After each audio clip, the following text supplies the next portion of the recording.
ক্ষমা চেয়ে নিতে হবে, মাপ চেয়ে নিতে হবে। ইনশাআল্লাহ আজকে আমি আপনাদের সামনে আলোচনা করব, তাই আপনারা শুনবেন তো? শুনবেন? বলে ইনশাআল্লাহ। মাশাআল্লাহ। তাবা ইয়াতুবু তাওবাতান। বেশি নয়, আমি কিছুক্ষণ আলোচনা করবো একদম কোরআন হাদিসকে সামনে রেখে। আপনারা একদম ধীরস্থিরভাবে বসে যান। তাবা ইয়াতুবু তাওবাতান, যার মানে হলো ফিরে আসা, চলে আসা। কেমন চলে আসা, কেমন ফিরে আসা? এক আল্লাহর বান্দা সঠিক রাস্তা ছেড়ে দিয়ে খারাপ রাস্তায় চলে যায়, আর তারপরে যখনই সে আবার সঠিক রাস্তায় ফিরে আসে, একই বলা হয়েছে তাবা ইয়াতুবু তাওবাতান, যার মানে হলো ফিরে আসা, চলে আসা।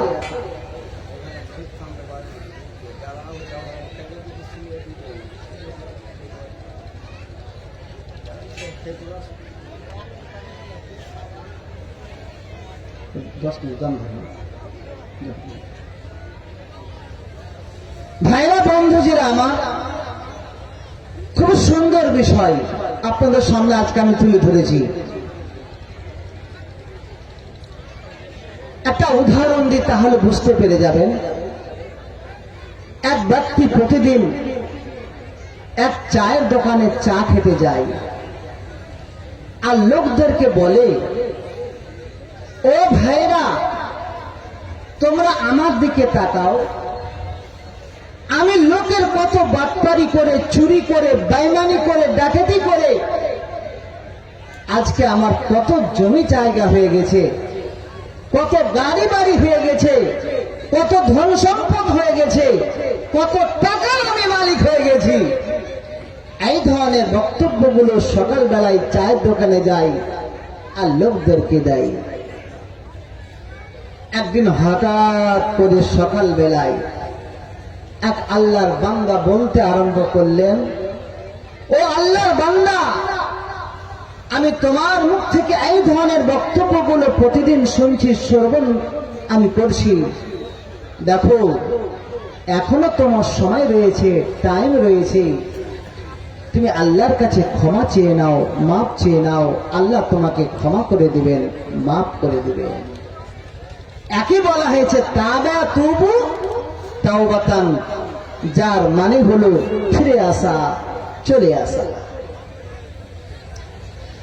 সবচেয়ে লাভবান ব্যক্তি হচ্ছে ওই ব্যক্তি যে অপরাধ করার পর, গুনাহ করার পর আল্লাহ রাব্বুল আলামিনের নিকটে ক্ষমা চেয়ে নিল, মাপ চেয়ে নিল, যে আল্লাহ তুমি আমাকে ক্ষমা করে দাও, মাফ করে দাও, জীবনে অনেকগুলো গুনাহ হয়ে গেছে। ভাইরা আমার, বন্ধুজিরা, আমরা ক্ষমা চাইতে পারি না, মাপ চাইতে পারি না? শুনুন, আল্লাহর নবী জনাবে মুহাম্মদ মুস্তাফা বলেন সাল্লাল্লাহু আলাইহি ওয়াসাল্লাম, যে নবী নবীদের নবী, নবী মুহাম্মদ মুস্তাফা সাল্লাল্লাহু আলাইহি ওয়াসাল্লাম, যে নবীর ব্যাপারে বলা হয়েছে মাসুম আনিল খাতা, নিষ্পাপ নবী আমার, নিষ্পাপ নবী আমার, নিষ্পাপ নবী আমার, আগেকার গুনাহ মাফ এবং পরেকার গুনাহ মাফ। সেই নবী আমার দিনে একবার নয়, দুইবার নয়, তিনবার নয়, চারবার নয়, 10 বার নয়, 20 বার নয়, হাদিসের পাতায় লেখা আছে নবীজি আমার দিনে 70 বার বা 100 বার করে আল্লাহ রাব্বুল আলামিনের নিকটে ক্ষমা চেয়েছেন, মাফ চেয়েছেন। ওরে আমার ভাইরা, মায়েরা, বোনেরা আমার, আপনি আমি কোন ক্ষেতের মলে, কোন গাছের গোটা?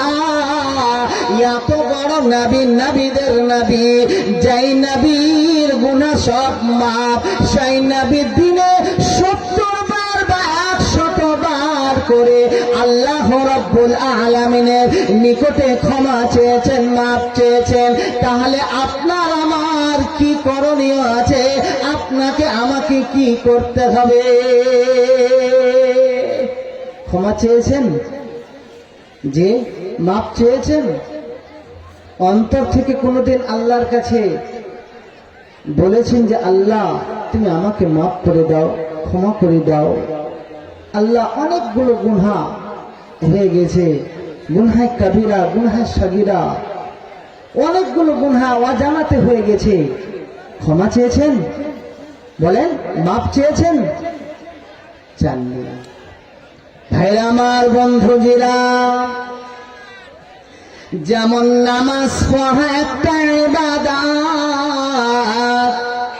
যেমন নামাজ পড়া একটা ইবাদত, তেমন আল্লাহ রাব্বুল আলামিনের নিকটে ক্ষমা চেনাটা হচ্ছে একটা ইবাদত।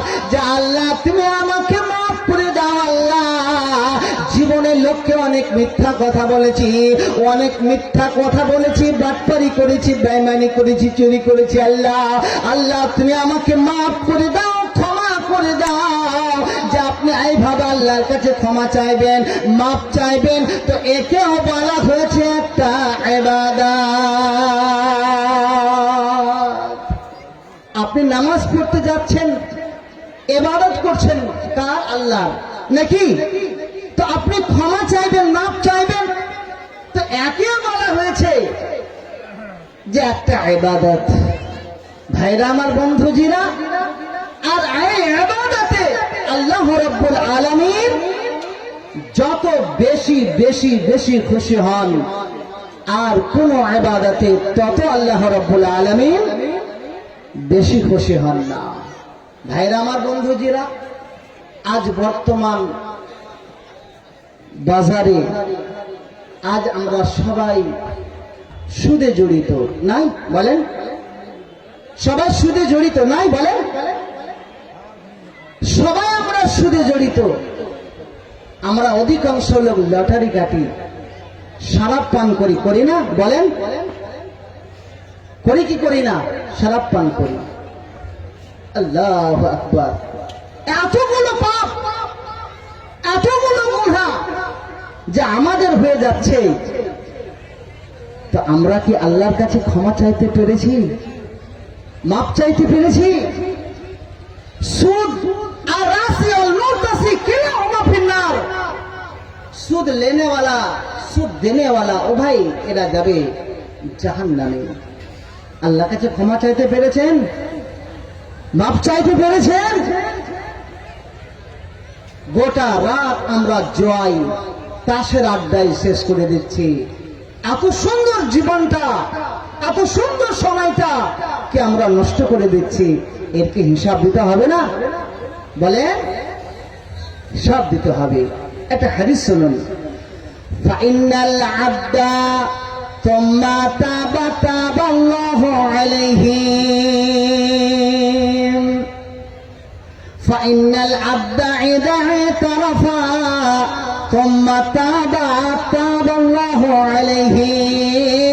যখন মানুষ বুঝে নাই যে এটা আমার জন্য অপরাধিকার, এটা আমার জন্য ভালো কাজ নয়, শরাব পান করতে হয় না, জুয়া খেলতে হয় না, লটারি কাটতে হয় না, সুদ খেতে হয় না, ব্যভিচার করতে হয় না, মেয়েদেরকে খারাপ কথা দিয়ে গালি দিতে হয় না।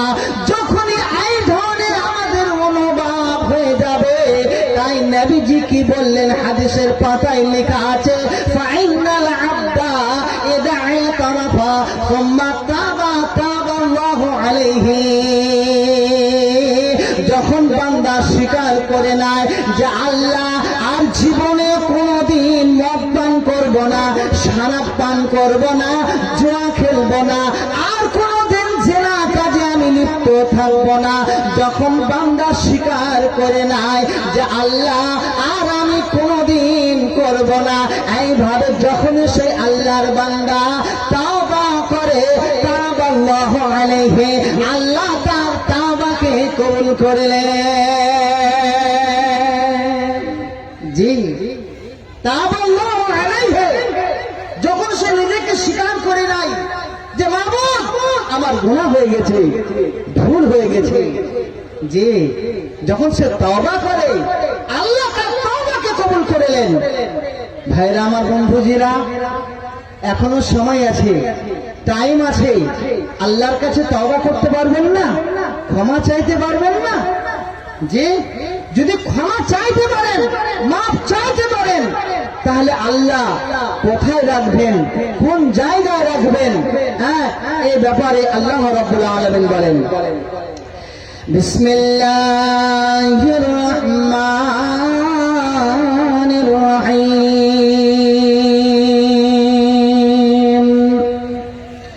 ইয়া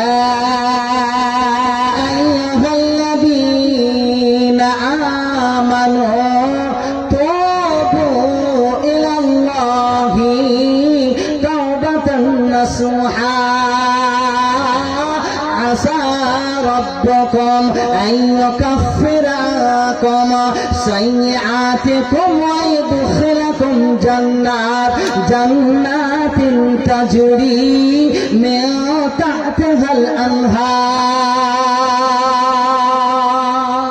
খুব সুন্দর আয়াত। এই আয়াতের ভিতরে কত সুন্দর কথা আল্লাহ বলেছেন, কিন্তু আমরা বুঝতে পারি না। তার তর্জমা করতে তো আমরা শিখার একটুকু আমরা চেষ্টা করি না। এই আয়াতে কি বলেছেন শুনুন। আমার আল্লাহ রাব্বুল আলামিন বলেন, হে আমার বিশ্বাস স্থাপনকারীরা, ঈমানদারেরা, যারা তোমরা আমাকে ওয়াহদাহু লা শারীক বলে মেনে নিয়েছো, এক আল্লাহ বলে স্বীকার করে নিয়েছো, এক খোদা বলে স্বীকার করে নিয়েছো, তোমরা তওবা করে নাও, ক্ষমা চেয়ে নাও। গুনাহ করে করে করে করে করে করে আপনার ভিতরটা যে কয়লার মতো কালো হয়ে গেছে, যতগুলো পাশ রয়েছে সমস্ত পাশগুলো যে নষ্ট হয়ে গেছে, বেকার হয়ে গেছে, তাই ক্ষমা চেলেন কার নিকটে? ইলাল্লাহি, আল্লাহ রাব্বুল আলামিনের নিকটে। কেমন করে ক্ষমা চাইবে? তারপরে আমার আল্লাহ বললেন, তাওবাতান নাসুহা, আপনাকে অরিজিনাল তাওবা করে নিতে হবে, খাঁটি তাওবা করে নিতে হবে। হে দামাই মাবুদ, আল্লাহ যতগুলো ভুল হয়েছে হয়েছে আল্লাহ, আর এরপরে ভুল হবে না, আর গুনাহ হবে না, আর গুনার কাজ করব না, আর লটারি খেলবো না, তাস খেলবো না। যদি আপনার এইভাবে তাওবায়ে নাসুহা হয়ে যায়, অরিজিনাল তাওবা হয়ে যায়, খাঁটি তাওবা যদি আপনার হয়ে যায়, আমার আল্লাহ তারপরে কত সুন্দর করে বললেন, ওরে আমার ইমানদার বান্দা বান্দীরা, যারা তোমরা আমাকে মেনে নিয়েছো, এক বলে স্বীকার করে নিয়েছো, আমার কাছে সারেন্ডার হয়ে গেছো, এসে আমাকে বলছো আল্লাহ আমি পাপী, আমি মুজরিম, গুনাহগার, আমি আল্লাহ কি করব তোমাদেরকে? আসা রব্বুকুম আন ইউকাফির আনকুম, সম্ভবত তোমাদের পাপ সমূহকে আমি মোচন করে দেব, শেষ করে দেব, খতম করে দেব, বরফের পানি দিয়ে, সুন্দর পানি দিয়ে, ঠান্ডা পানি দিয়ে আমি তোমাদের ভিতরটাকে পাক পবিত্র করে দেব। ভিতরে আর কোন রকমের আবর্জনা থাকবে না, কোনো গন্ধগি থাকবে না। যখনই ভিতরটাকে আল্লাহ পাক পবিত্র করে দেবে, একেবারে অরিজিনাল করে দেবে, তারপরে আমার আল্লাহ কত সুন্দর করে বলছেন, ওয়াইদুখিলাকুম জান্নাত, তারপরে আমি আল্লাহ তোমাদেরকে জান্নাতে প্রবেশ করাবো, তোমাদেরকে জান্নাতে আমি প্রবেশ করাবো। বলুন সুবহানাল্লাহ। কত দামি কথা আল্লাহ বলছেন যে তোমরা আমার কাছে ক্ষমা চেয়ে নাও, মাফ চেয়ে নাও, আমি আল্লাহ তোমাদেরকে ক্ষমা করে দেব, মাফ করে দেব। আর মাফ করে তোমাদেরকে কোথায় রাখবো? জান্নাতে রাখবো। আর যে জান্নাতটা যেমন তেমন জান্নাত নয়, তাজরি মিন তাহতিহাল আনহার, যার পদ্মে নদী সমূহ প্রবাহিত রয়েছে। যাই জান্নাতটা যেমন তেমন জান্নাত হবে না। আপনার ইচ্ছা যেটাই জাগবে সেটাই এসে অটোমেটিক হাজির হয়ে যাবে। আপনি বলবেন আমি বেদনা খাবো, বেদনা এসে হাজির হয়ে যাবে। আপনি বলবেন আমি দুধ পান করব, দুধ এসে অটোমেটিক হাজির হয়ে যাবে। মা তাস্তাহিয়া পোশাকম, আপনার নফস যেটাই চাইবে সেটাই এসে হাজির হয়ে যাবে। এই অফার কাদের জন্য আল্লাহ বলেছেন? না শুধুমাত্র ওই প্রকার লোকদের জন্যই বলে দিয়েছেন যারা অপরাধী বলে, যারা মুজরিম বলে, গুনেগার বলে আল্লাহর কাছে নিরিবিলি নির্জনে গোপনে সকালে দুপুরে রাত্রে সারেন্ডার হয়ে যাবে। হে আমার মাবুদ, আমি অপরাধী পাপী, আল্লাহ তুমি আমাকে মাফ করে দাও, আল্লাহ তুমি আমাকে ক্ষমা করে দাও।